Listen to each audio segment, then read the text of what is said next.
Bom dia.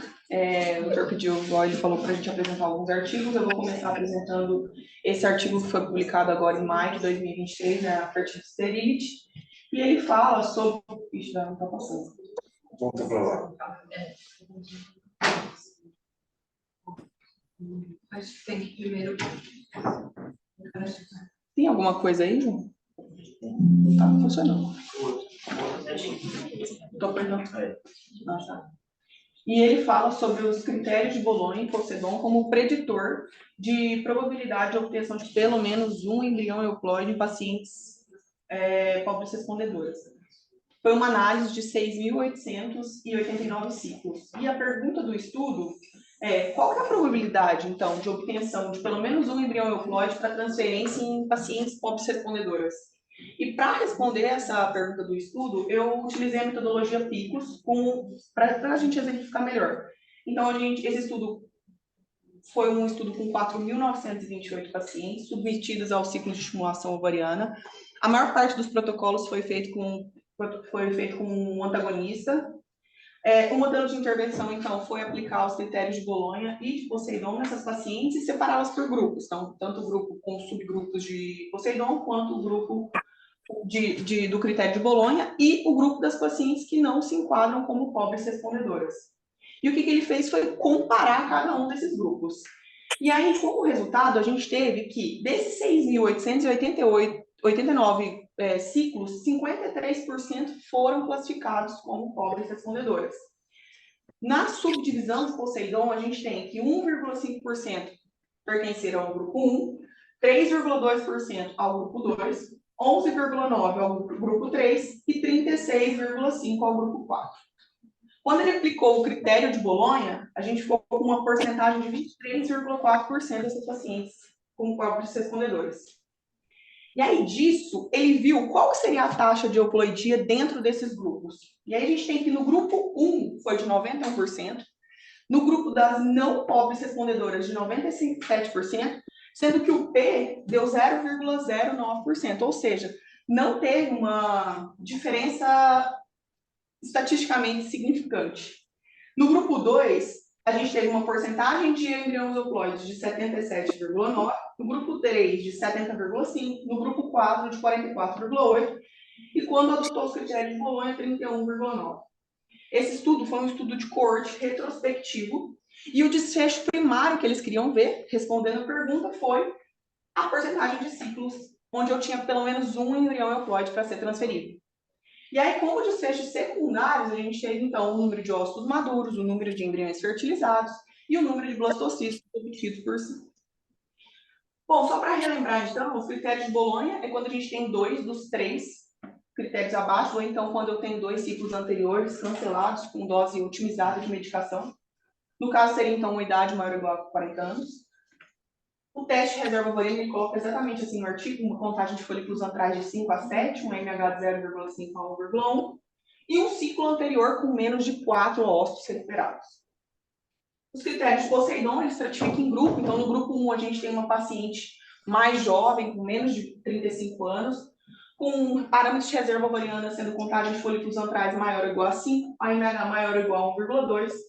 No grupo 3, também mantendo essa paciente menor que 35 anos, mas já com uma baixa reserva ovariana, com uma contagem de folículos antrais menor que 5, um AMH menor que 1,2. No grupo 2, uma paciente maior ou igual a 35 anos, com uma contagem de folículos antrais maior ou igual a 5, um AMH maior ou igual a 1,2. E no grupo 4, também essa paciente mais uma idade materna avançada de maior que 35 anos, com uma contagem de folículos antrais menor que 5 e um AMH menor que 1,2. Bom, nessa tabela ele coloca as características do ciclo correlacionando com as características demográficas. Então, aqui eu tenho as não pobres respondedoras e o grupo 4 de Poseidon. E aí, as características demográficas que ele coloca é a idade, contagem de folículos antrais, a MH, tempo de estimulação, dose diária de gonadotrofina e dose total de gonadotrofina. E por que eu exemplifiquei os extremos, né? No caso, o grupo 4 de Poseidon e as não pobres respondedoras? Para vocês verem que sim, tem uma diferença em todos os parâmetros utilizados, e quando eu também pego as não pobres respondedoras com as pacientes que foram nesse grupo aqui classificados, tá? Aqui embaixo vocês não vão enxergar, mas pelos critérios de Poseidon eu também mantenho essa diferença em todos os parâmetros demográficos. Aqui eu até circulei porque são doses mais altas do que a gente utiliza aqui, também mais altas do que o preconizado pelo protocolo da ASHRAE. Esse também, agora essa tabela, ela já mostra a taxa de euploidia como o resultado final dos ciclos. E aqui ele também compara as pacientes não pobres respondedoras com o grupo 1 de Poseidon, e aí a gente já não vê uma diferença estatisticamente significativa. No caso de não pobres respondedoras, a gente tem uma taxa de euploidia de um euploide para transferência de 91,9%, e no grupo 1 de Poseidon de 97%. Vocês vão ver mais lá para frente que isso é uma coisa importante, que é uma das conclusões do estudo. Quando eu vou para critério de Bolonha, eu já vejo uma diferença. Quando eu avalio pacientes que não têm critério para baixa resposta, 84%. E quando eu tenho pacientes com classificação de pobre respondedora pelo critério de Bolonha, 31,9%.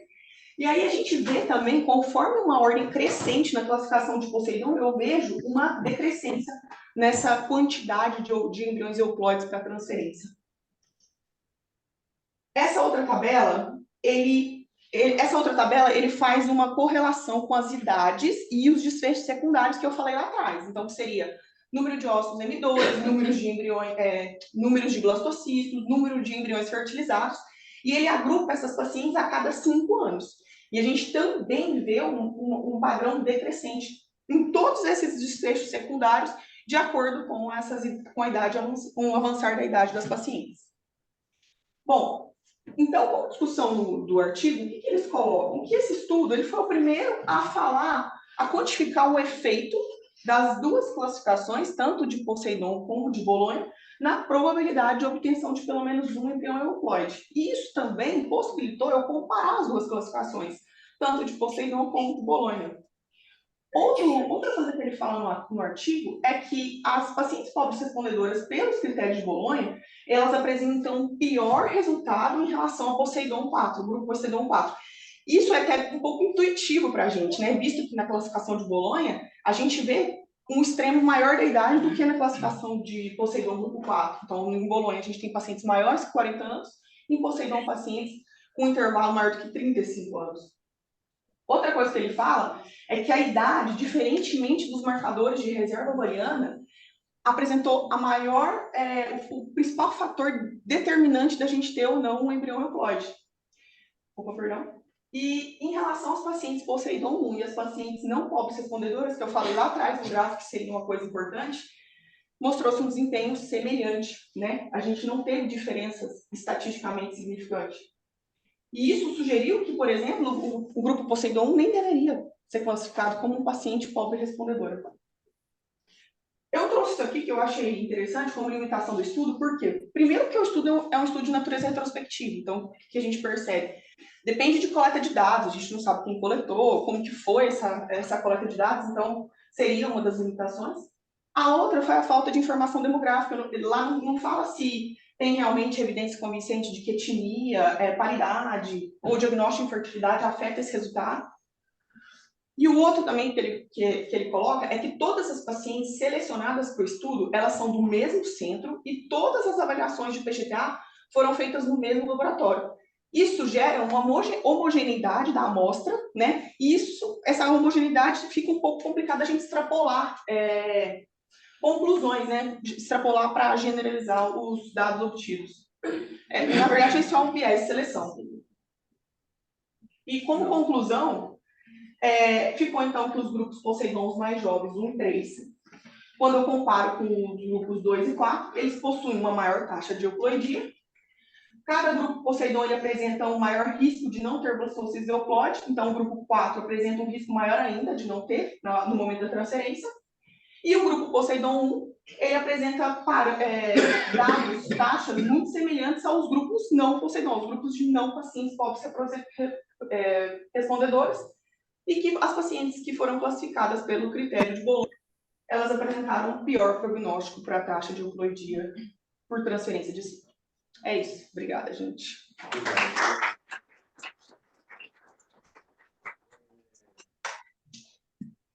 Preciso comentar uma coisa que parece óbvia, né? Sim. É o artigo, né? O artigo é óbvio. Ele é bem óbvio. E ele até coloca isso no artigo, que ele é óbvio. Que bom, né? Fala isso algumas vezes. Então, pacientes mais respondedoras e mais velhas tem que ter uma menstruação. Eu não sei nem o que comentar. Eu preciso comentar. Por isso que eu falei no começo que eu ia ficar um pouco chovendo molhado. Não sei. Renato? Não sei se ele esperou achar alguma coisa diferente. Para tentar destacar, para salvar ele que já está afogado mesmo, é o seguinte, né? Esse foi o primeiro artigo que colocou a questão de que, olha, se a gente colocar a classificação e compará-las, essas são as taxas de eucloidia. Então, pequeno mérito. Segundo mérito, um dos autores, são 3 autores do artigo, ele faz parte do corpo editorial da Fertility Sterlite, local da publicação. Isso também é outro fator que acho que pesou aí para a publicação, que é o Juan, lá do IFE. E É o número também, né? O número é significante. Então, eu acho que talvez 6 mil é grande. 6.889. Não, pacientes por ciclo. Eu acho que outro ponto aí também que é bacana do artigo é essa questão de que a única coisa que faz com que o critério, a seleção de Poseidon esteja é porque ela teve um ciclo anterior ruim. Mas a gente tem que refletir que isso talvez não significa que ela está fadada no sucesso de ser uma paciente ruim. Porque vocês viram, a taxa do grupo que não se enquadra ou se enquadra é a mesma de todo dia. Eu acho que isso também é uma questão que faz refletir aí, né? Porque aquilo foi uma convenção de uma série de 7 países diferentes, alguns pesquisadores falaram, vamos criar aqui um modelo melhor que o de Bolonha. E a última ressalva é que quando foi feito o critério de Bolonha, está lá no artigo. Na época que eles tentaram fazer essa definição, tinha mais de 35 definições de o que é má respondedor. E até hoje a gente não sabe. Assim como hiperrespondedor, e saiu agora em maio o consenso de Belfort, falou que é uma hiperrespondedor, e também eles não sabem definir. Ou seja, é difícil fazer pesquisa quando a gente não sabe nem definir um grupo. Mas é isso. É isso. Na verdade, Acabou. Obrigada. E é o próximo?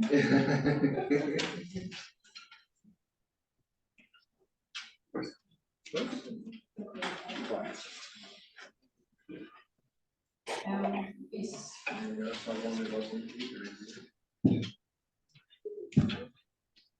É esse aqui?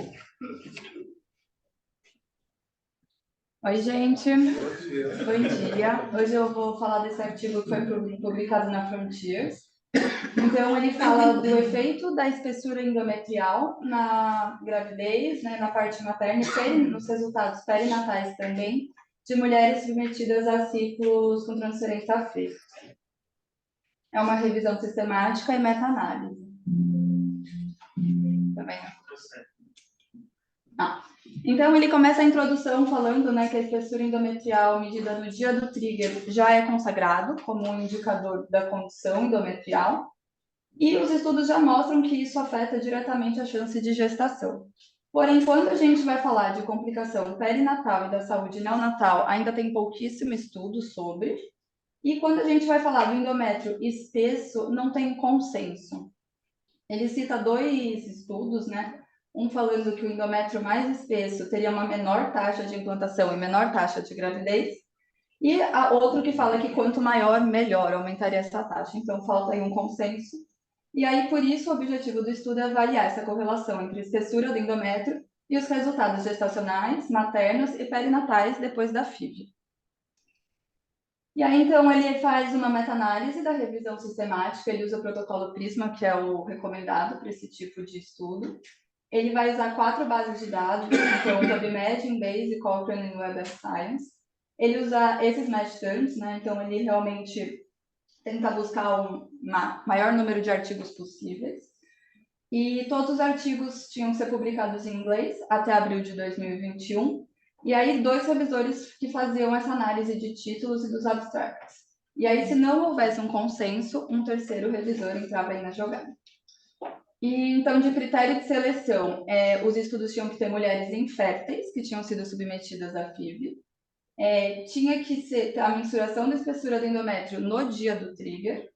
E as pacientes tinham que ser divididas em 2 grupos, de acordo com a medida do endométrio. Eles excluíram estudos em que essas pacientes tinham mioma, pólipo, adenomiose e ósito doado. E esses estudos não precisavam ter todos esses resultados, mas tinham que envolver taxa de nascido vivo, taxa de gestação clínica, de implantação de aborto, descolamento prematuro de placenta, placenta prévia, síndrome hipertensiva gestacional, pré-eclâmpsia ou eclâmpsia, e os neonatais, então pequena prioridade gestacional, um GIG ou prematuridade. A análise desses estudos, né, eles usaram essa escala de Newcastle para avaliar viés de seleção, comparação e avaliação dos resultados, e eles só incluíram os estudos de média a boa qualidade, então isso é a partir de 5 estrelas, e usaram a análise estatística, né, com odds ratio, intervalo de 95% de confiança, e os resultados foram analisados de acordo ao que é utilizado para a meta-análise. E também para avaliar o viés, o funnel plot para a simetria. E então, aqui dos resultados, né, a primeira parte que começa com a seleção dos estudos. Inicialmente, pela pesquisa, tinham 2.351 estudos. Excluindo, né, os duplicados dessas 4 bases, eles tinham 1.504. Desses também foram excluídos 1.383, ou porque não estava relacionado, aí os revisores julgaram, né, que não era pertinente. Desses sobraram 121. E aí, com base nos critérios de exclusão, ou por ser óvulo de doadora, ou anormalidade uterina, no fim, sobraram 39 estudos. E aí, então, dos resultados, os estudos foram publicados entre 1991 e 2021. Todos os estudos foram observacionais, seja a corte retrospectiva ou prospectiva. Eles conseguiram 27.225 pacientes e 31.763 ciclos. A média de idade de 29 a 36, né, realmente uma idade jovem, né, de reprodução. Os protocolos, tanto faz, eles tinham estudos que faziam com agonista, longo ou curto, com antagonista, e aí eles usaram esses critérios. Então, para analisar os resultados gestacionais, foi dividido como menor que 7 milímetros fino, de 7 a 14, né, o médio, que eles consideram normal e que a gente está acostumado, maior que 14 milímetros espesso. Quando eles foram analisar os resultados obstétricos e perinatais, eles usaram um 7,5. O porquê, eles falam que, assim, pelos estudos que tinham, precisou ser feita essa mudança. Não tem muito uma justificativa do porquê ter dado essa diferença. E aí, então, começando nos resultados gestacionais, né, ele mostra que a taxa de nascido vivo foi o primeiro resultado que eles buscaram avaliar. O endométrio fino tinha a menor taxa de nascido vivo do que aqueles acima de 7, com um P, né, significativo, e que o endométrio espesso não teve relevância estatística em relação ao endométrio entre 7 e 14. Para a taxa de gestação clínica, o endométrio fino também teve menor taxa de gestação, e o endométrio espesso também não teve relevância estatística. Então, aqui eu trouxe, tinha muitas tabelas, não trouxe de todos os resultados, senão vai ficar um pouco cansativo. Então, aqui, né, mostra a taxa de nascido vivo. Então, realmente, a gente vê, né, ali, lembrando, não pode passar pelo 1, estando para cá, diminui a chance. Então, endométrio fino diminui a chance de nascido vivo. E aqui, embaixo, quando você vê o endométrio espesso, ele passa pelo 1, né? Por isso que eles falam que não teve correlação. Em relação a, ainda, taxa de implantação, o endométrio fino teve menor taxa de implantação, e o espesso sem significância estatística, com um P de 0,32. Em relação à taxa de abortamento, a espessura endometrial não apresentou diferença significativa. Então, endométrio fino, a princípio, por esse estudo, não teria relação. Aqui, então, trouxe os gráficos em relação à taxa de implantação. Então, endométrio fino, a gente vê que está bem menos ali do 1, ou seja, ele reduz realmente a taxa de implantação.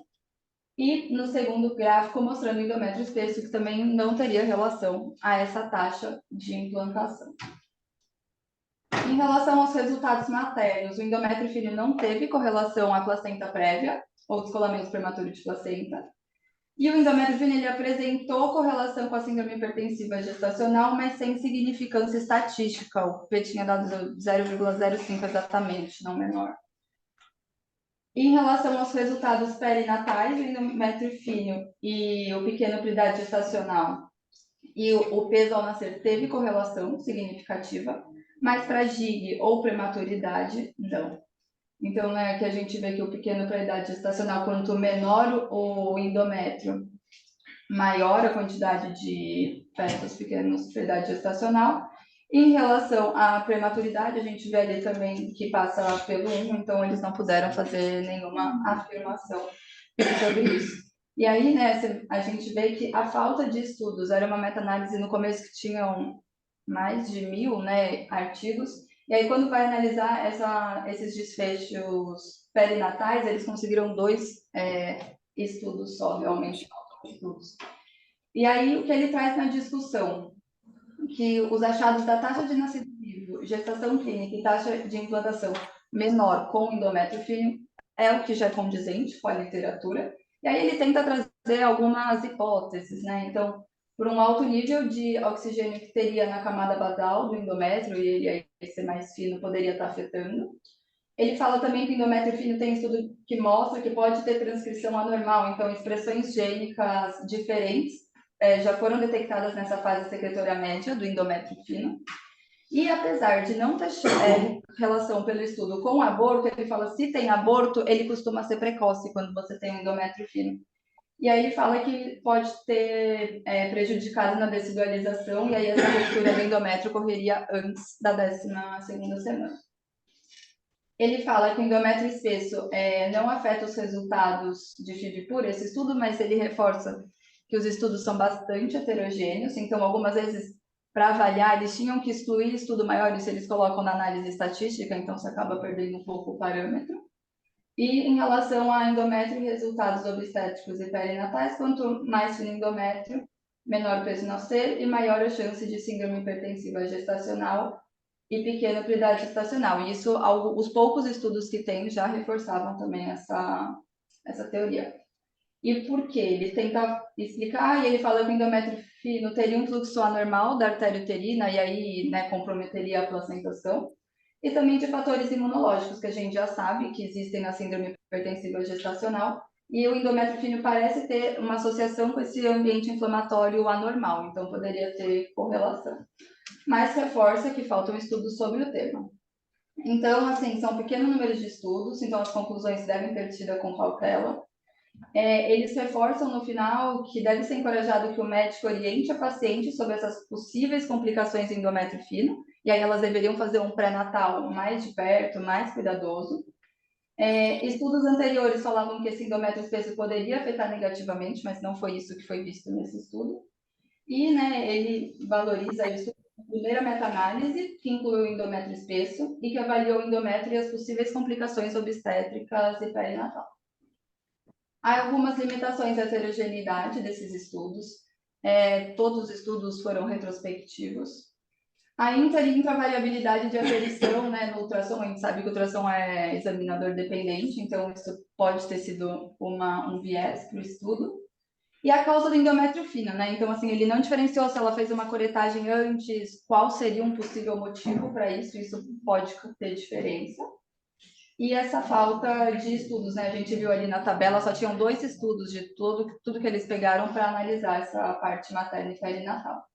Então, como conclusão, o endométrio fino afeta negativamente a taxa de nascido vivo, gestação clínica e falha de implantação, o peso ao nascer e aumenta a síndrome hipertensiva gestacional e pequeno para a idade gestacional, e tem poucos dados sobre aborto, descolamento prematuro de placenta prévia, pré-termo e GIG. E sobre o endométrio espesso, parece não ter resultado sobre a FIV, né? Eu acho que esse estudo é interessante para a gente pensar, assim, a gente se preocupa muito com a espessura, né? A gente até às vezes acha que demais, a maioria dos estudos falam de 7, às vezes a gente fica ali almejando acima de 8, mas tem casos que a gente sabe que não espécie, a gente acaba tendo que transferir com 6,8, com menor que 7, às vezes é o melhor da paciente, a gente acaba transferindo. E essa parte com as complicações perinatais, eu acho que é legal, né? Devem ter mais estudos para a gente poder dar esse feedback para as pacientes e fazer um pré-natal mais cuidadoso. É isso.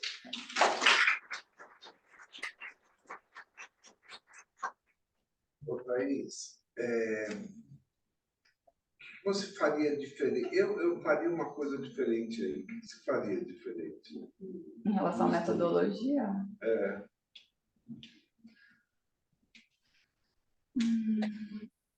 O que te interessa em relação ao endométrio?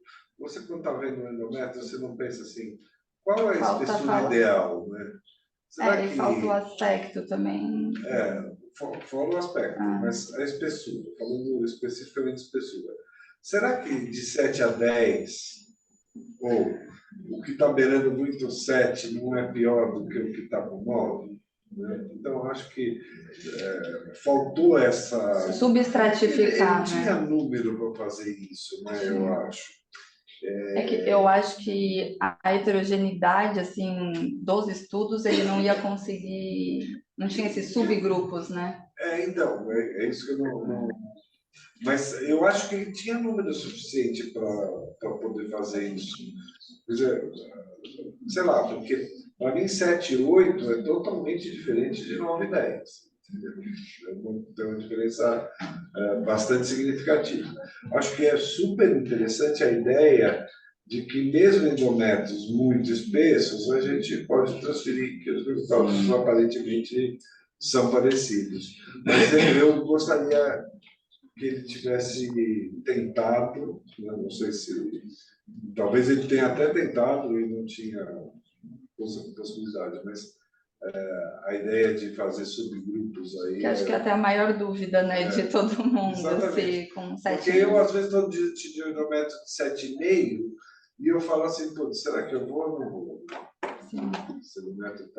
Eu acho que a grande diferença, né, Caio, é o que o estudo não mostra, mas na prática, o que seria, entre aspas, constitucional, ou seja, a paciente é assim, ela vai engravidar numa boa, e aquela paciente, por exemplo, que está com endométrio não ideal porque ela tem uma endometrite, né? Essa tem uma causa. É o ponto da causa, até se fez curetagem ou não. Então, essa aí talvez você deva não transferir, porque se ela está com uma endometrite, não é pela espessura do endométrio em si, mas pelo motivo, né? Você fez uma indução na paciente, e na indução o endométrio dela foi a 9. Aí você vai transferir para 6,8. Algo está errado. Algo está errado, né? A paciente pode ter um endométrio melhor, diferente daquela que nunca vai chegar. Então, esse é o grande ponto difícil, acho, desses trabalhos. Renato, alguém quer comentar? Alguma pergunta? Emerson, eu tenho uma pergunta. Se você está com endométrio de 7 no 11º dia, você entra com estrogênio ou não? Num ciclo minimamente induzido. Então, num ciclo minimamente induzido, você tem... se você for entrar com estrogênio, na minha concepção, é suporte de fase lútea, não antes. Não para fazer nesse minimamente induzido, estou falando. Mas eu te falo que, em alguns casos que eu não consigo de jeito nenhum, eu uso. Tá? Mas não tem vazamento na literatura. Mas se eu use, melhor um pouco. Né? Quanto que melhor a taxa de implantação, tem que estudar isso. O que mais, Thaís? Acho que é isso. Obrigado. Obrigada. Gabi.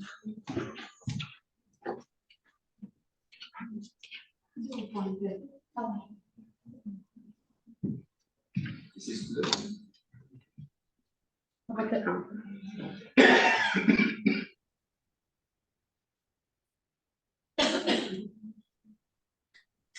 Eu acho que não tá. Foi. Então, bom dia, meu nome é Gabriela, vou apresentar esse artigo que foi publicado na Fertile Sterility em julho de 2023, e ele vai falar sobre a falha recorrente de implantação, uma realidade ou uma miragem estatística.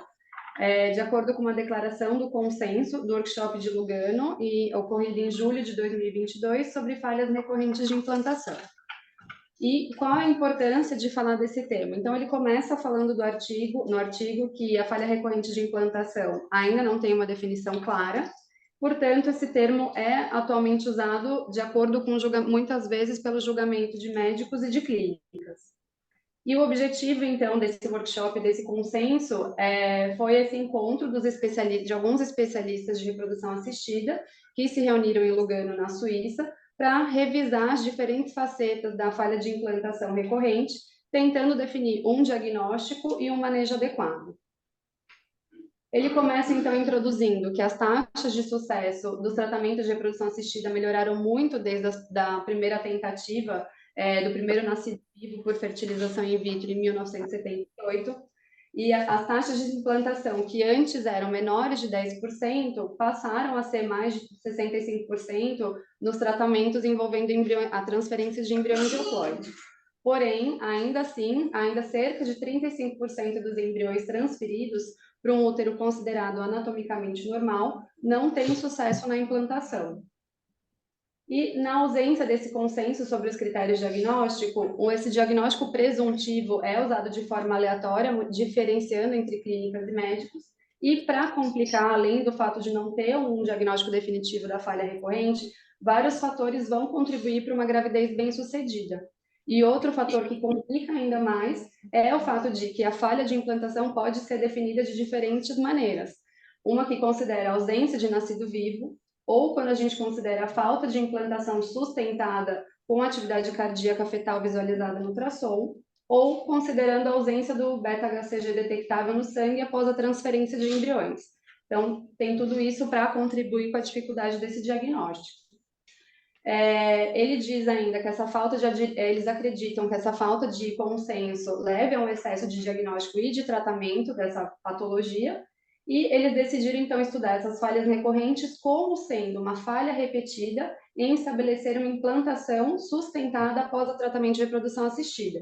E ele vai explicar mais para frente o que ele considera como sustentada. Eles limitaram o papel do embrião nas falhas de implantação e focaram principalmente o resultado nas transferências de blastocistos euploides, conduzidas em ciclos preparados hormonalmente com o uso de progesterona. E aqui tem um adendo que eles falam muito sobre uma progesterona subcutânea, Prolutex, utilizada por eles, né? Então, tem um pouco desse desvio, vou falar um pouquinho mais para frente. Em relação aos materiais e métodos, então, 27 especialistas se reuniram em Lugano, na Suíça, em julho de 2022. Foi feita uma pesquisa na PubMed e na Cochrane com as palavras-chave: falha recorrente de implantação de embriões, falha reprodutiva recorrente, falha recorrente de implantação, transferência sucessiva de embriões euploides e transferência de embriões euploides. Foi feita uma revisão sistemática sem meta-análise de estudos publicados em inglês, do período de janeiro de 2015 a maio de 2022. Foi feita a revisão dos dados científicos sobre as taxas de sucesso para a transferência de embrião euploide, e essas taxas foram baseadas tanto na idade da paciente, como no resultado de embriões de boa qualidade, de embriões euploides, para diminuir o impacto de outros fatores que poderiam afetar a qualidade dos gametas e dos embriões. E, ao final de tudo isso, um consenso foi estabelecido com base nessa pesquisa, e depois foi obtida a opinião desses especialistas do grupo. Aqui a gente vai entrar, então, um pouco dos comentários e resultados que eles encontraram. A primeira parte, eles queriam definir mesmo o que seria para eles falha recorrente de implantação. Então, ele começa falando que as altas taxas de implantação resultam de fatores que hoje são rotina. Então, essa modificação ao longo do tempo foi por conta da cultura melhorada, né, que os embriões ficam, a transferência no estágio de blastocisto ao invés da clivagem, a transferência guiada por ultrassom e, em alguns casos, a própria análise genética. E há muitas outras razões pelas quais o embrião pode não se implantar, sendo uma transferência diferente uma da outra. E, além disso, a falha na implantação de cerca de 35% dos blastocistos euploides pode ocorrer por um ou múltiplos fatores. Então, ele introduz assim. E aí eles entram num consenso de que o diagnóstico deveria ser, então, fracasso em alcançar uma implantação sustentada, e essa implantação ele vai definir como a visualização de um saco gestacional no ultrassom, pois não é possível a gente considerar uma gravidez bioquímica como um tratamento de sucesso. Então, ele já parte desse princípio. E ele diz que definir desse jeito também auxiliaria a diferenciar sobre perda gestacional recorrente, então, os abortos de repetição. Bom dia, Jaque. Acho que foi. Ela está com frio? Microfone aberto aí. Então, além de definir o que ele considera como implantação sustentada, ele diz que ele só vai considerar as transferências que forem utilizadas em embriões de boa qualidade em um útero que ele já saiba que é anatomicamente ou morfologicamente normal, evidenciado por ultrassom com infusão de solução salina ou esteroscopia. Ele diz que, historicamente, foi considerada a falha recorrente uma transferência de mais de 10 embriões de alta qualidade, baseados na morfologia, e que, hoje em dia, ele cita alguns estudos, as falhas após transferência, ele considera falhas após transferência que uma paciente foi submetida, sendo, após 3 transferências, um número comum nos artigos. E outras referências ainda, ele vai citar alguns estudos, consideram o número cumulativo de embriões de alta qualidade com a idade feminina, e outros levam ainda em consideração fatores de estilo de vida, então, medicamento, tabagismo, IMC e outros fatores. Ele cita alguns outros artigos falando que eles concordam que é um evento raro, porque a chance de implantação é alta com a primeira transferência e vai permanecer relativamente alta nas transferências sucessivas, e ele cita bastante esse autor, o Pirter, que demonstra que a taxa de implantação sustentada, no estudo que ele mostrou, inicial foi de 69,9% e permaneceu elevada em 59% e 60% com a segunda e terceira transferência de euploide, respectivamente. Então, a taxa de implantação sustentada foi de 95% após 3 transferências de euploides únicos. Então, ele seguia bastante por esse estudo e ele tenta eles tentam corroborar alguns dados dele baseado nesse estudo. E aí isso sugere que o limite superior do grupo é de 4,5%, porque 95,5% tiveram sucesso na terceira transferência. Mas apesar de ter bem estabelecido o que eles definem como falha recorrente, vai ficar o questionamento. Depois de quantas transferências, afinal, a chance de sucesso por transferência diminui? E há mesmo esse número? A gente consegue definir esse número? E aí ele vai analisar se dá para a gente estimar o tamanho da corte da falha recorrente de implantação.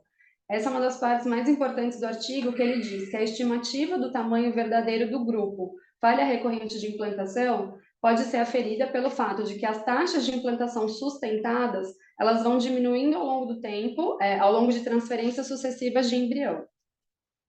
Como se espera que essas pacientes que tenham falha, muito raramente elas vão conseguir engravidar, se a gente não tomar cuidado de onde colocar elas nesse grupo, elas permaneceriam no grupo de falhas, mesmo após múltiplas transferências, enriquecendo o conjunto das transferências posteriores.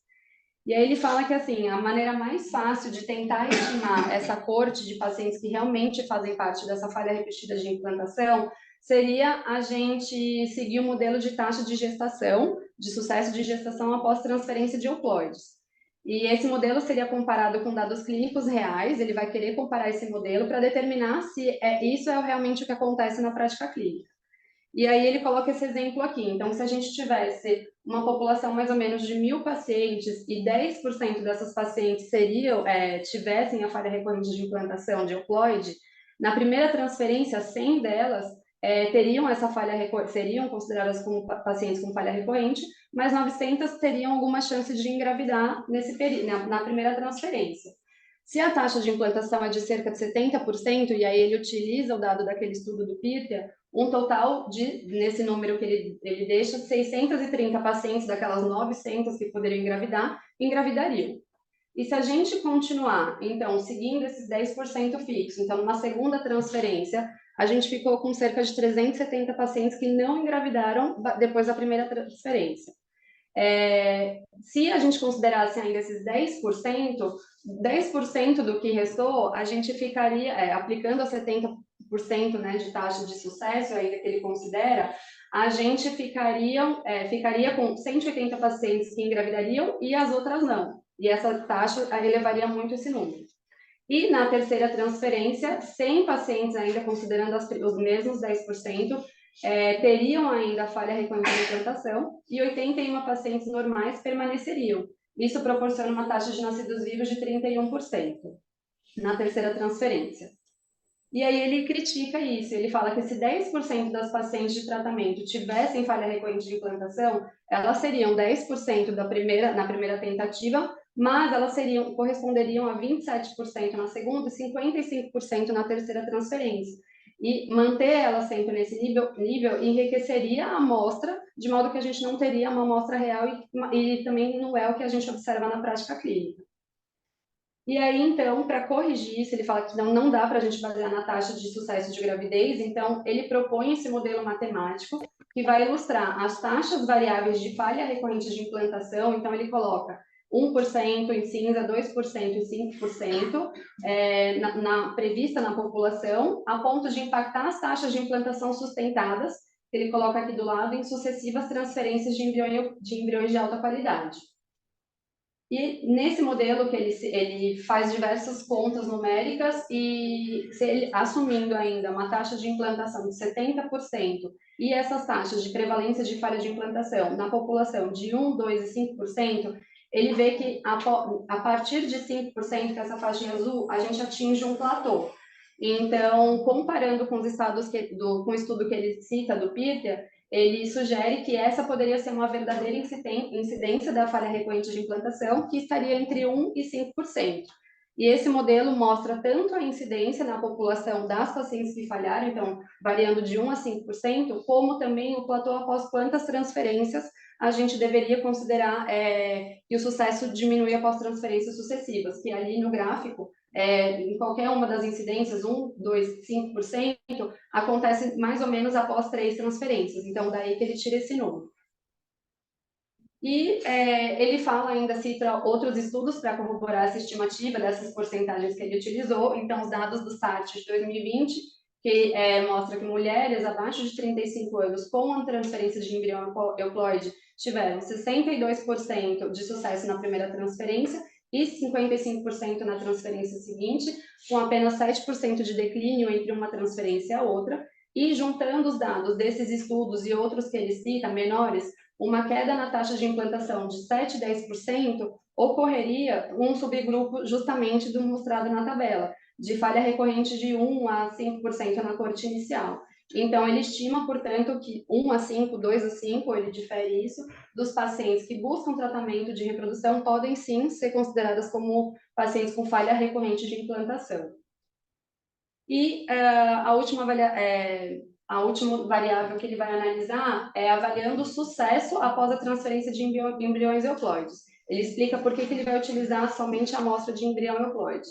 Ele fala que o risco de falha aumenta com a idade e, em paralelo, o aumento da idade elevam-se as taxas de aneuploidia. Então, ele faz esse adendo que a aneuploidia embrionária deve ser considerada a principal causa de falha nos tratamentos relacionados à idade, e por isso ele seleciona somente embriões euploides para minimizar outros fatores de confusão, de falha.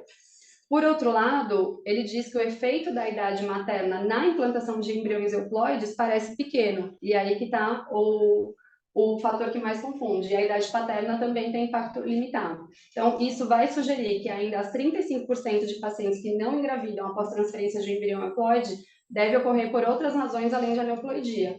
E por isso é uma causa multifatorial, ele diz que precisa de mais pesquisas e mais estudos para conseguir chegar nessa conclusão. Ele cita ainda esse estudo que afirma que não se deve falar de falha recorrente de implantação, até que se verifique que a falha de implantação é provavelmente causada por outros fatores que não a aneuploidia, já que ela é a principal causa de falha de implantação.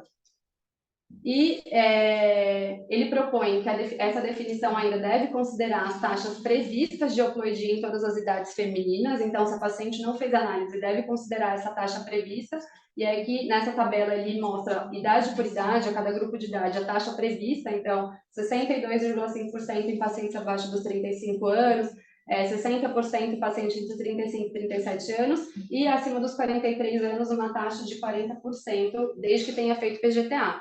Essa porcentagem vai diminuir se a paciente não tiver feito análise genética.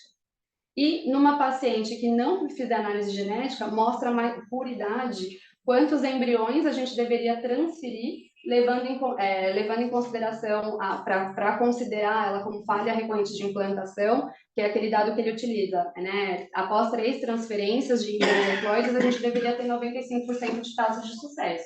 Então, se a gente não analisar os embriões, por idade, ele mostra quantos embriões deveriam ser transferidos. Então, paciente abaixo de 35 anos, o número de embriões 4, paciente de 41 a 42 anos, 13 embriões, e acima de 43 anos a gente precisaria transferir 27 embriões. Então, é absurdo. E ele termina falando sobre outros fatores, citando muito rapidamente, que podem impactar na falha de implantação, então, efeito da corte ocitária, tudo isso ele fala citando rapidamente e basicamente criticando todos esses fatores. Que a gente não deve considerar a corte ocitária, sendo que o próximo ciclo pode ter uma corte totalmente diferente, não necessariamente um ciclo que produziu só embriões euploides vai ser repetido no próximo ciclo. Fator uterino, então ele fala das patologias que podem alterar o endométrio e o útero, fala do papel da esteroscopia, e ele inclusive critica a esteroscopia antes da primeira transferência, e mesmo ele indaga o papel da esteroscopia após múltiplas após falha recorrente de implantação. E questiona também o tratamento de paciente com adenomiose assintomática encontrada na esteroscopia. Em relação à receptividade de fatores endometriais, ele fala um pouquinho sobre os tipos de preparo, mostrando que não tem diferença entre preparo natural, minimamente induzido, e preparo sintético, mas ele fala que alguns estudos sugerem melhores respostas com o natural, ou essencialmente natural. Critica muitos testes de receptividade, o ERA, e ele fala desse outro teste receptiva.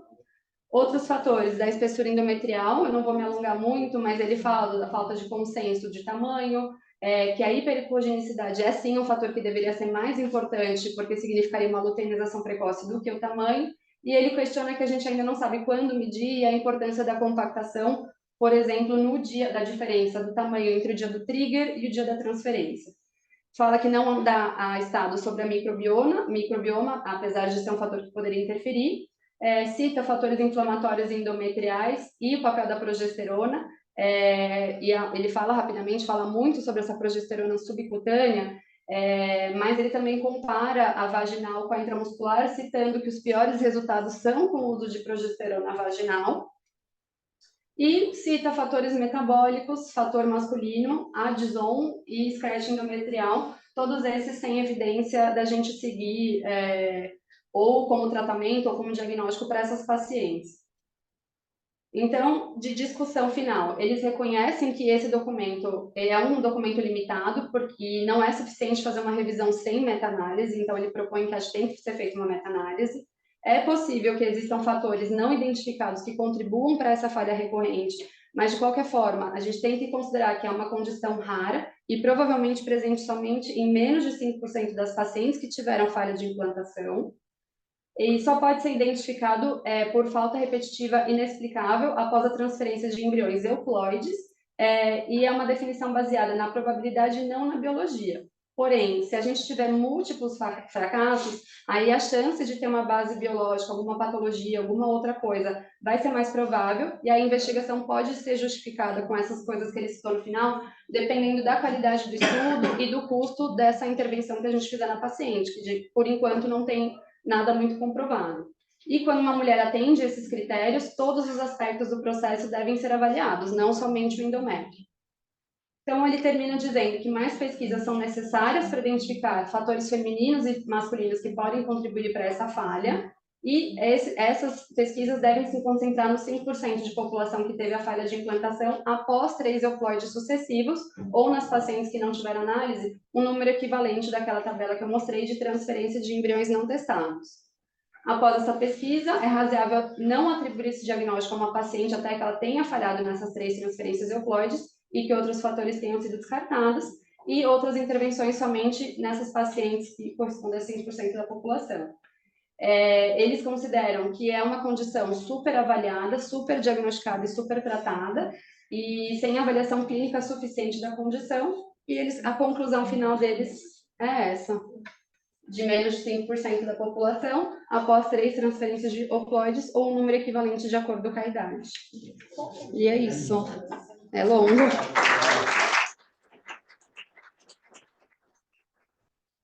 Não, é longo, mas é um tema que é super importante. A gente, obviamente, continua sempre na mesma, né? Mas a ideia de que 3, a partir de 3, cai mesmo a taxa, talvez seja esse o momento de você pensar no útero de substituição. Quer dizer, acho que essa é a grande discussão. Depois de 3, você pensa em útero de substituição ou não, né? A gente, quer dizer, a conta matemática que ele faz, ela é super pertinente, né? E eu concordo integralmente com ele. Então, acho que dá para deixar, não para...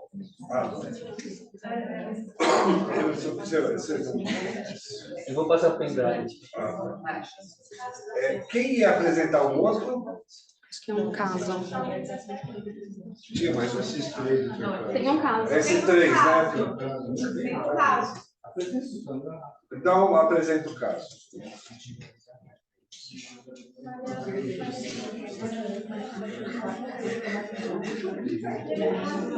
Esse rosinha. Mas aí ela não vai ter isso. São vocês.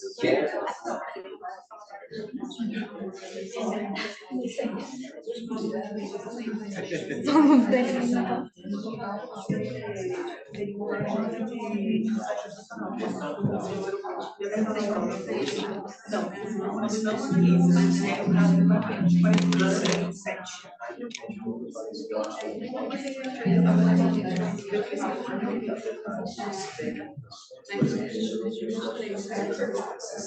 Vamos lá?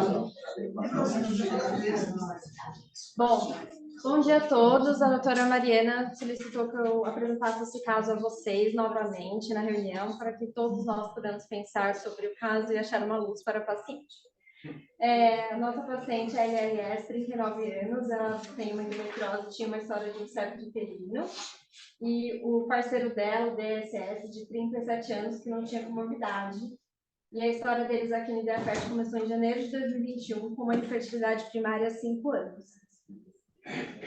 De antecedente obstétrico ginecológico, ela era uma nuligesta, ciclos menstruais regulares. Ela era nuligesta quando ela chegou, mas a gente vai ver que ela engravidou. Não tinha alergias, não tinha vícios, tinha uma história de endometriose, tinha feito uma cirurgia de exército de focos de endometriose em 2018, tinha feito uma esteroscopia para tirar esse septo uterino e fez tratamento de baixa complexidade por 6 meses sem sucesso.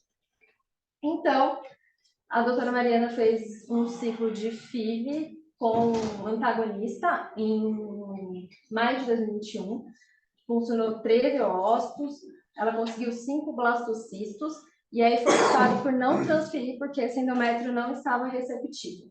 E aí começa a saga da nossa paciente.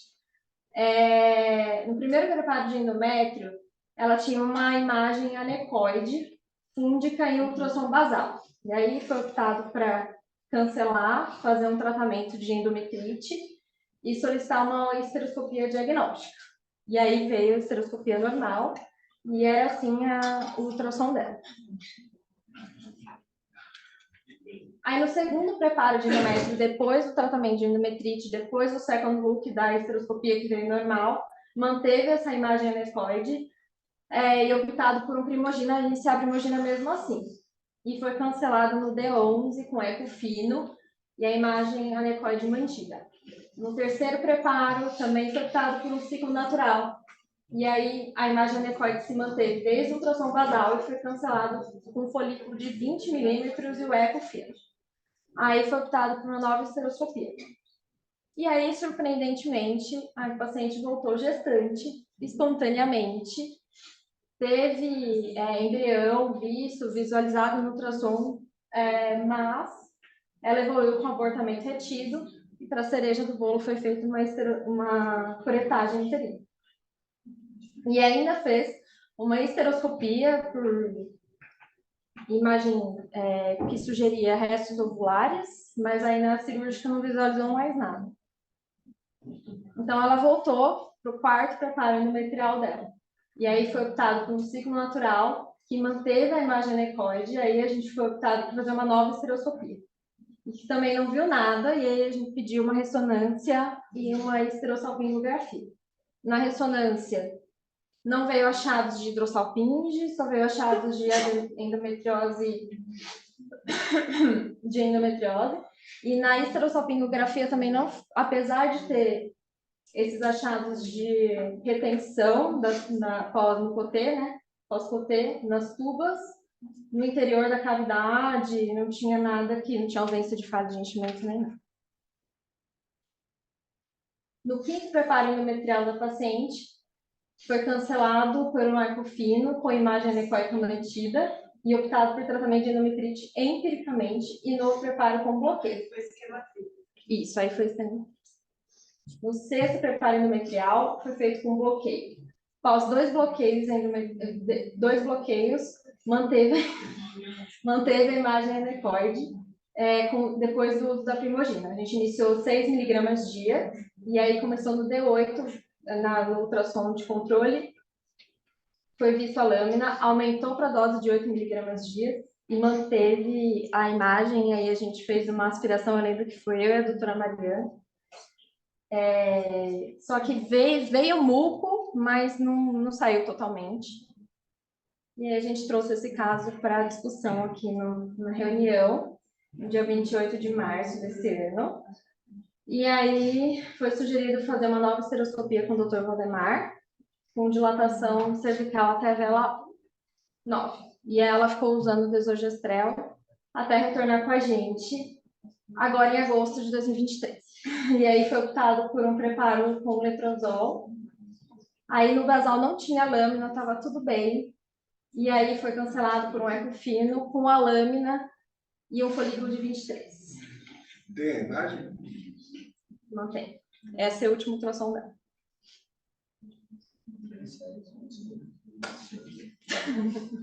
Vamos só no último preparo. O último preparo foi com primogina 8 mg. E aí no basal não, aí no basal dela não tinha imagem anecoica. E aí no primeiro controle já tinha uma imagem muito. A única questão que eu E aí ela volta amanhã. É um caso difícil. Então, a esteroscopia com ressonância. Então, mas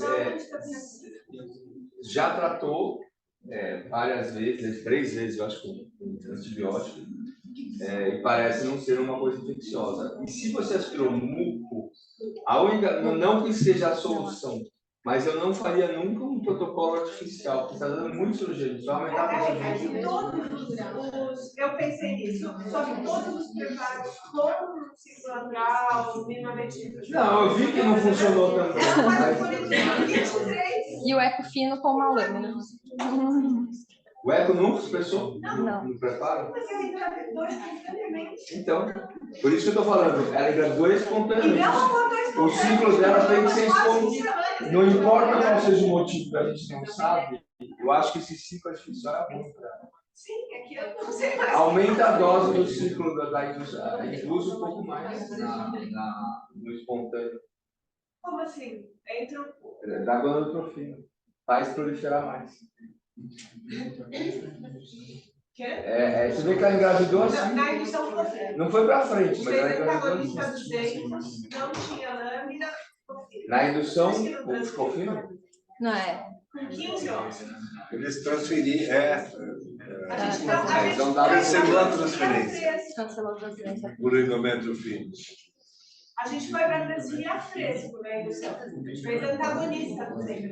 A esterossalpingo, a imagem como é, volta lá. Tem uma ectasia ampullar. Dá uma vontade de lacular.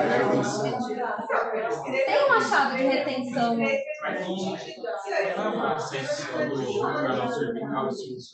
Quantos anos ela tem? Ela tem sempre Então, vontade de laquear. E outra coisa que eu tô... Ela tem essa distorção na anatomia, de repente está fazendo. Assim, eu acho que tem que conversar com ela, porque para mim só tem essas duas A única coisas. coisa da Ou laqueadura. laqueia ou A única coisa lá que a Tem dor uma é gravidez gravidez espontânea. Então. Dói. Ela teve E com BCF, Ah, com BCF. Com BCF. Aí parou de na evoluir. gestação clínica. Parou de É evoluir difícil. quando ela veio grávida. Eu fiz o primeiro ultrassom, tinha BCF. Ela estava com umas 6, 7 semanas. Eu pedi um morfológico E aí ela voltou. e abortou. E abortou e ficou umas 4, 5 semanas para evoluir. Espontaneamente não evoluiu. Aí ela fretou. Ó, já que é um caso que a gente não tem a menor ideia, eu posso falar qualquer coisa. Né? Acho que talvez conversar com o Valdemar, ele faz aquele esquema de avaliação à frio, não sei se poderia ser um foco de cultura ainda que ela tem resistente. Não é, ela fez esquema tríplice, né? Ela estava 3 vezes com antibiótico. Se a gente for considerar que, por exemplo, 15%, se for pode ser de organismos entéricos ou aeróbicos, talvez a gente não está cobrindo. Outra coisa que eu acho que eu pensaria, mas agora estou pensando muito fora da caixa, talvez até já escorreguei e foi embora. Não sei, o organismo tem aquelas respostas imunológicas dos mucos no nariz, muco nas suas sacas, você não tem uma resposta. Não sabe o que é isso, sabe? Médico tem. Quem está fazendo as esteroscopias dela é uma médica boa, não estou duvidando da esteroscopia, acho que é isso mesmo. Não sei. Porque, Você que ó, pensa. tenta como eu te cortei, vamos fazer uma tentativa.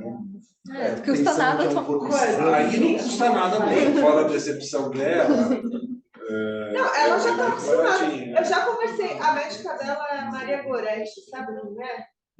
Uma senhora com garoto de filho. Então, Com estrogênio, ela vai fazer, ela vai produzir ela produz mucos. 150? Porque você inclusive aspirou muco, É muco. então, é outra alternativa mesmo. Eu aspirei umas 2, 3 vezes, veio muco da casa, veio tingido de sangue, eu parei de aspirar.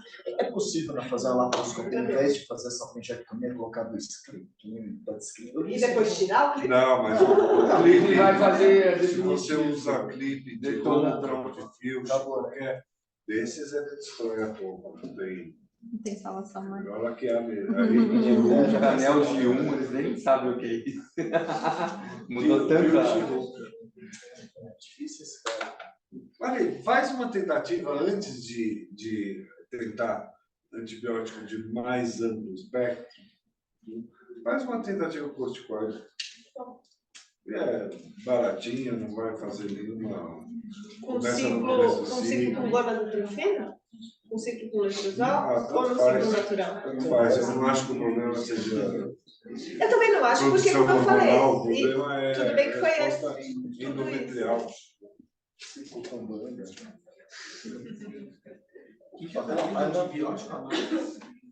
Quer?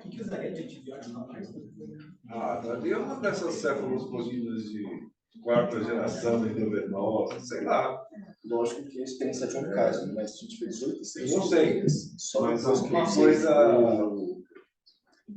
Esqueci agora, antibiótico lá. Oh, Jesus. Não, gente. Internar ela para ter flagelo endovenoso. Clavulin? Você clavulin é paciente melhor. Se Uma vírus cefaloso. Se você ficar Então. vendo o paciente diariamente, Vou te falar uma coisa. Filho, você não vai levar as coisas para lavar? Você vê que lá no colo, ele fica mais hiperrefringente, né? Mas eu vou te dizer que talvez seja. Vou fazer todas as coisas. A próxima foi na última. Apesar que fica mesmo. Então leva. Tem aquela regiãozinha, logo depois do músculo, você vê que está mais hiperrecogênico. Eu fiz. mas aí você acha que não está acendendo? Fiquei pensando em germo pulmonar. Pode ser, né? Eu fiz, sabe que a senhora. Eu não acho nada, porque eu não sei o que tem. Levo não, levo assim.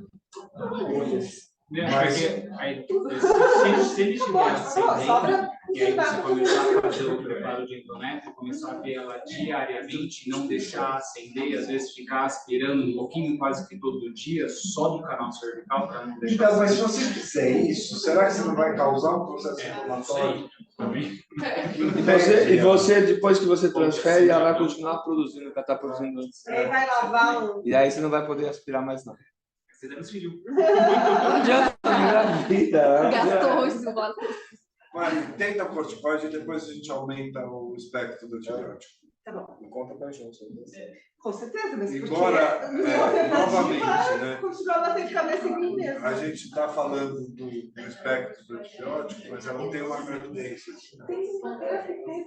É que se tirasse essa gravidez, Prévio a isso e Quando pós mexeu isso, muito foi. permaneceu o muco, né? o muco antes era menos relevante e se tornou mais relevante depois. Antes, a questão era endométrio fino, era sempre fino. Induziu endométrio fino. 15 folículos endométrio fino. Olha, eu acho que eu comecei com dexametasona e depois entrei com prednisona, que ele é 40% mais potente. Começa com dex, assim, começa a indução, e depois você transiciona para prednisona. Dexa, 4 miligramas. Pode? Bom, pessoal, eu só vou mostrar um pouquinho, rever o nosso simpósio. Hello! Alô, gente! Então, esse já é o logo do nosso simpósio, já temos o logo. Vai ser em setembro, 22 e 23 de setembro, no WTC em São Paulo, onde a gente fez o ano passado. Tá? Eu vou só repassar as comissões aqui, porque a gente já teve mais de uma reunião sobre isso, e eventualmente, se alguém quiser se candidatar, é sempre momento, daqui a pouco não vai ser mais momento. A gente precisa da ajuda de vocês para fazer um simpósio melhor. Então, a gente dividiu as comissões em comissão científica. Uma comissão nova que nós colocamos foi de trabalho científico, que é uma coisa que o Caio tinha pedido para a gente ter a partir desta edição. Executiva e marketing e mídia social. Algumas comissões elas vão gerar outras subcomissões, né? A científica, por exemplo, tem a parte de embriologia, tem a parte de psicologia, mas é só de uma maneira mais geral. Depois a gente subdivide, né? Aí a gente tem aqui nessa organização da diretoria aqui, Renato, eu coloquei você tá com uma duplicidade, que eu coloquei você responsável da comissão de trabalho científico também, tá? Além da liga acadêmica. Então aqui, olha, vamos passar rapidamente por essas comissões. A comissão científica é essa, né? Alguém quer entrar, gente? Tem outras comissões. Sim, eu vou passar as outras.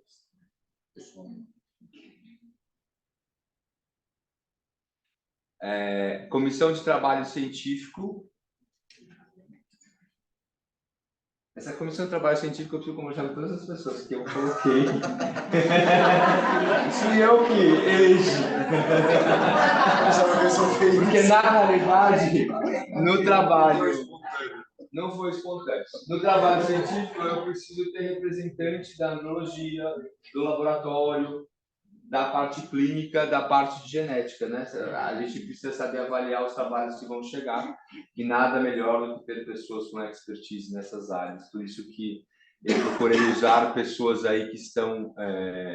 Se o Marcelo não está aí, se o Marcelo quiser eleger alguém no lugar dele, não tem problema.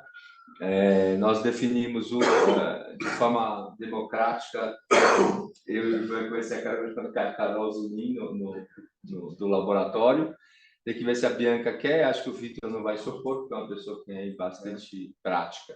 E a comissão de marketing e mídia social, acho que são só essas comissões. Aí o que a gente precisa é o seguinte, posto isso, a gente teve muito pouca mudança aqui do que a gente já decidiu aqui.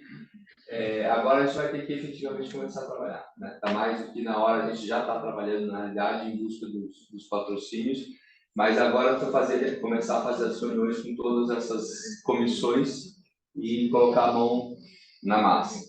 Então, se alguém mais quer entrar ou se eventualmente alguém quer sair, o momento é esse, né? Que agora vai começar a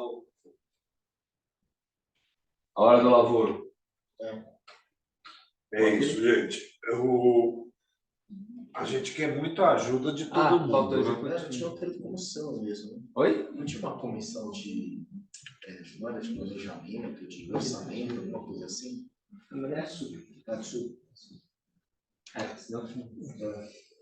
A gente já tem caderno de comercialização. Então, se qualquer um de vocês souber de alguém que pode patrocinar, de alguma empresa, de algum órgão, de qualquer coisa, o caderno de comercialização já está pronto e a gente divulgou isso no Congresso Brasileiro lá em Aracaju. Né? Então, normalmente esse congresso você vai achar, nossa, tem quase um ano, né? Que é setembro do ano que vem. Só que os patrocínios eles são desenhados sempre no ano anterior, né? Empresas grandes, bem estruturadas, definem verbas de patrocínio no final do ano Agora, anterior. né? Ou seja, no momento que a gente está. Acho que é super importante a gente... Renato, acho que na coisa dos trabalhos, a gente precisa dar um jeito de correr atrás de uma premiação bacana, porque senão, obviamente, ninguém vai querer queimar trabalho num evento desse tipo, né? Acho que é super interessante a gente pensar, só estou dando sugestão, tá? Não, porque a gente pensar que os melhores trabalhos sejam apresentados junto com os trabalhos escolhidos, né? 3, 4, ou os 3 vencedores, sei lá, fazer a apresentação oral, né? Junto dos eventos principais, né? Que é onde, acho que muito provavelmente, clínicas como a Fertility, como a USP Ribeirão, talvez apresentem trabalhos de boa qualidade se tiver um prêmio interessante. Né? Então, acho que vale a pena a gente investir um pouco nisso e ir atrás. Não vamos misturar as verbas, né? Porque isso é um problema, mas depois a gente vai atrás da própria indústria farmacêutica para patrocinar o prêmio. Eu acho que a gente tem eu sugeriria fazer da seguinte forma, fazer um trabalho bem forte nas ligas acadêmicas, porque a Liga Acadêmica mandou um monte de trabalho para o brasileiro. Né? Alguns números não vêm a público, mas o brasileiro desse ano bateu recorde de trabalho científico, também graças aos acadêmicos. Eles mandaram, minha filha mesmo teve posto, sei lá. Então, por que eu estou falando isso? Porque um mês antes a gente tem o brasileiro. Né? Então, assim, pensando que você é da clínica Huntington, você vai mandar para o brasileiro. E depois queima... Porque a primeira vez por isso que a tá gente tem que ter o prêmio. O prêmio. Mas o que eu acho? Assim, faz a divulgação, vamos fazer o prêmio e ir atrás. Se eventualmente a gente tiver meio que um WO, quase nenhum trabalho científico submetido, a gente conta com a parte dos acadêmicos, entendeu? A gente não perdeu não obrigatoriedade de ser inédito. Porque normalmente eles pedem inédito, né, nos congressos. Se a gente não tem preceito ético, a gente não pode. Porque tem congresso que fala que não precisa ser inédito. Não, nem fala que sim, nem fala que não. Mas eu acho que o que a gente tem que fazer é estimular com prêmio em dinheiro para que as pessoas participem. E a apresentação principal com destaque no cantinho também é os 3 melhores. Exatamente. É um bom patrocínio e é uma coisa daí tem que divulgar antes, né? Não adianta divulgar o prêmio. Não adianta, tem que ser divulgado no momento que a gente for iniciar a divulgação. Podia mandar para congresso. Primeiro lugar europeu, americano, segundo é de lá, terceiro brasileiro. Eu vou atrás de pegar uma farma para ver se isso patrocina. A gente vai buscar. Vamos buscar. Uma outra coisa que é importante, eu queria parabenizar todos os nossos fellows, Ana Flávia, quem mais fez prova? Todo mundo foi aprovado pro título, é sinal de que a gente faz um bom trabalho. Fica aí, mas acho que é super importante, divulgar isso, né? Que é a qualidade daquilo que tem sido oferecido por nós. Tá? Alguma coisa? Semana que vem. É semana que vem o outro, Daniel? Semana que vem? Dia 24. Alguma coisa, Rafa? Alguma coisa, gente? Alguém? Psicologia já saiu, que eles foram. Oi. Repete, Mickey, repete, porque tem que bombardear, porque as pessoas se esquecem. E